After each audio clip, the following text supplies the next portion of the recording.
নমস্কার বন্ধুরা, মামনি রান্নাঘরে সবাইকে স্বাগত। আজকে আমি বানাবো করভাঙ্গার আকারে টক মিষ্টি পিঠে বানাবো। তার জন্য নিয়েছি চাল গুঁড়ি, এটা কিন্তু নর্মাল চালের গুঁড়ি, এটা আমি সিলে করেছি। আর নারকেল নিয়েছি, আদা কুচি, আর নিয়েছি কালারের জন্য ফুড কালারও দিতে পারেন, আমি হলুদ দিয়ে দিয়েছি। আর নিয়েছি গুড়, আর দিয়েছি দুধ পাউডার। এটা আপনারা দুধে বানাতে পারবেন, গরুর দুধে। আমি দুধ পাউডার নিয়ে নিয়েছি। এবার এই সবগুলোকে নিয়ে আমি আগে পিঠেটা বানিয়ে দেখাবো, টক মিষ্টি পিঠে কীভাবে বানাবো।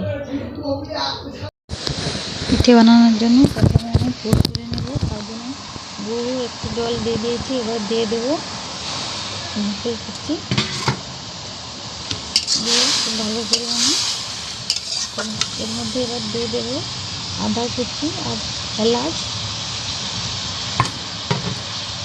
এগুলোকে ভালো করে শুকনো করে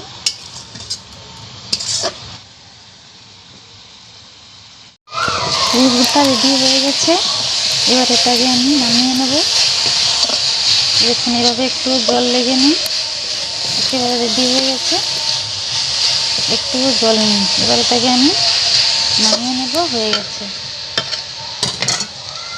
পুর করে নিয়েছি। এবার পিঠেটা বানানোর জন্য আমি প্রথমে কড়াইতে জল দিয়ে দেবো। জল গরম হয়ে গেছে। এবার এর মধ্যে দিয়ে দেবো আমি একটুখানি হলুদ কালারের জন্য, আপনারা ফুড কালারও দিতে পারেন, অল্প একটু কালার করব। আর দিয়ে দেবো আমি গুঁড়ো দুধ, 10 টাকার গুঁড়ো দুধ নিয়েছি। এটাকে গরম জল দেওয়ার ফলে এটা ভালো করে গলে যাবে। এবার এর মধ্যে দিয়ে দেবো আমি চাল গুঁড়ি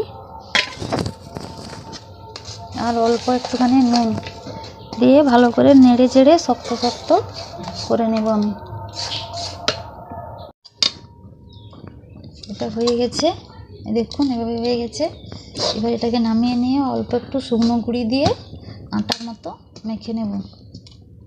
দেখুন এভাবে শক্ত হয়ে গেছে, আর একটু শুকনো গুঁড়ি দিয়ে ভালো করে মেখে নেব। দেখুন এভাবে করে মেখে নিয়েছি। এবার আমি টক মিষ্টি পিঠেটা বানিয়ে নেব। একটু বেশি করে নিতে হবে, এতটা আমি নিয়ে নিয়েছি। এবার এটাকে আমি লম্বা করে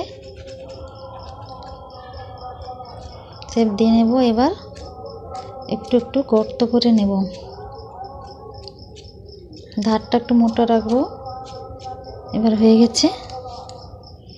পুরটাকে এবার এর মধ্যে দিয়ে দেব, ভালো করে চাপ দিয়ে দিয়ে এবার এটাকে আমি ঢাকনা দিয়ে দেব।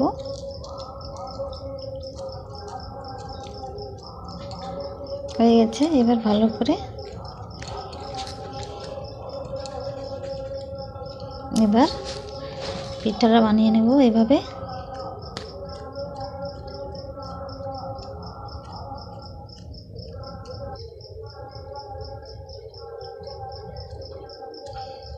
সাবধানে এটা বানাতে হবে, তাড়াহুড়ো করলে ভালো হবে না।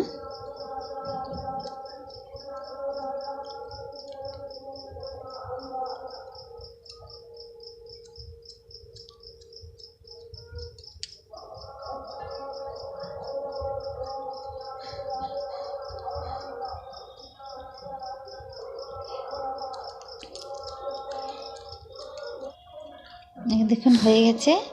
এভাবে করে আমি এটা দেখতে কেমন লাগছে আপনারা একটু বলে দেবেন। এভাবে করে আমি সবগুলো বানিয়ে নেব। দেখুন টক মিষ্টি পিঠে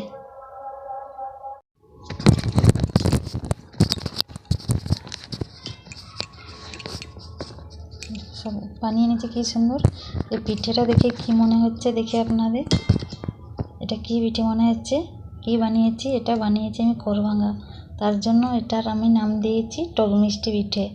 এবার এটাকে আমি সিদ্ধ করে নেব। কড়ার উপরে উনুনের উপরে আমি জল হাঁড়ি বসিয়ে রেখেছি, তার মধ্যেই আমি দিয়ে দেবো এগুলোকে। দেখুন জলের হাঁড়ি আমি বসিয়ে রেখেছিলাম, ভাপ উঠে গেছে, আমি ফুটো করা গামলি বসিয়ে দিয়েছি। এবার এর মধ্যে টক মিষ্টি পিঠেগুলো আমি দিয়ে দেবো। টক মিষ্টি নাম দিয়েছি, দেখলে মনে হবে করভাঙ্গা, কিন্তু খাওয়ার সময় মনে হবে মিষ্টি। করভাঙ্গা টক টক লাগে আর পিঠে মিষ্টি লাগে, তার জন্য আমি এই নামটা দিয়েছি। এগুলোকে 5 থেকে 10 মিনিট খুব ভালো করে আমি সেদ্ধ করে নেব। মিনিট হয়ে গেছে, এবার ঢাকনাটা আমি খুলে দেখব, হয়ে গেছে। এবার এটাকে আমি নামিয়ে নেব। তো বন্ধুরা, আমার এই টক মিষ্টি পিঠেটা কেমন লাগলো কমেন্ট করে জানিও, আর লাইক সাবস্ক্রাইব করে আমার পাশে দেখো। আর একটা কথা আমি বলতে ভুলে গেছি, যখন আমি চাল গুঁড়ি আর গুঁড়ো দুধ দিয়ে মাখিয়েছিলাম কড়াই, তখন আমি চিনি দিয়েছি, তখন এটা বলতে ভুলে গেছি। তো আপনারা চিনি দিয়ে নেবেন। আসছি, দেখা হবে পরের ভিডিওয়ে।